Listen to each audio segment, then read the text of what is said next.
നിങ്ങൾ തൃശ്ശൂർ ഉണ്ടെങ്കിൽ മസ്റ്റായി ട്രൈ ചെയ്തിരിക്കേണ്ട ഒരു അടിപൊളി ഐറ്റം ആണ് ഇന്നാണ് ഞാൻ പരിചയപ്പെടുത്താൻ പോകുന്നത്. അപ്പൊ ഞാനിപ്പോൾ നമ്മുടെ തൃശ്ശൂർക്കാർ സ്വന്തം തോംസൺ കാസയിലാണ്. നമ്മുടെ ഫ്രണ്ട്സിനായിട്ടും ഫാമിലിയായിട്ടും ഒക്കെ നല്ല രീതിയിൽ ഡൈനിങ് ചെയ്യാൻ പറ്റുന്ന രീതിയിലാണ് ഇവർ ഇന്റീരിയറും കാര്യങ്ങളൊക്കെ സെറ്റ് ചെയ്തെടുത്തിട്ടുള്ളത്. ഇതാണ് തോംസൺ കാസയിലെ ഏറ്റവും സിഗ്നേച്ചർ ഡിഷ് ആയിട്ടുള്ള ബാക്ക്വുഡ് സ്മോക്ഡ് ചിക്കൻ. ഓൾമോസ്റ്റ് 6 മണിക്കൂർ സ്ലോ കുക്ക് ചെയ്തിട്ടാണ് ഇത് നമുക്കൊരു സെർവ് ചെയ്യണത്. എനിക്ക് തോന്നുന്നു തൃശ്ശൂർ ടൗണിലും ഇത്രയും സ്ലോ കുക്ക് ചെയ്തൊരു ചിക്കൻ ഞാൻ ഇതുവരെ കഴിച്ചിട്ടില്ല. ഇത് എത്രത്തോളം സോഫ്റ്റ് ആണ് ഈ ഒരു സീൻ കാണുമ്പോൾ നിങ്ങൾക്ക് മനസ്സിലാവും, കാരണം അത്രക്കില്ല സോഫ്റ്റ് ആയിരുന്നു. ടേസ്റ്റ് വൈസ് ആണെങ്കിൽ ഒരു രക്ഷയില്ലാത്ത ടേസ്റ്റ് എനിക്ക് വളരെയധികം ഇഷ്ടപ്പെട്ടു.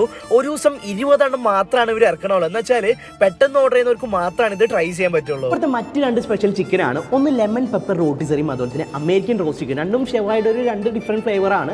ഇതിന്റെ പ്രസന്റേഷൻ ഒക്കെ കിഡിലാണ്. എന്തായാലും നമുക്ക് ഇതൊന്ന് ട്രൈ ചെയ്യാം. ഇതിൽ കഴിച്ചിൽ വെച്ച് എനിക്ക് ഏറ്റവും കൂടുതൽ ഇഷ്ടപ്പെട്ട് ഇവിടുത്തെ ലെമൺ പെപ്പർ റോട്ടിസറി ആയിരുന്നു. അടിപൊളി ടേസ്റ്റ് ആയിരുന്നു. അതുപോലെ തന്നെ ഇവിടുത്തെ മൊയ്റ്റോസിനൊക്കെ വെറും 99 രൂപ മാത്രമാണ് ഇവർ ചാർജ് ചെയ്യുന്നത്. അപ്പോൾ എല്ലാവരും ട്രൈ ചെയ്ത് നോക്കുക എന്നുള്ള അഭിപ്രായം പറയുക. മറ്റൊരു വീഡിയോ ആയിട്ട് വരുന്നവരെ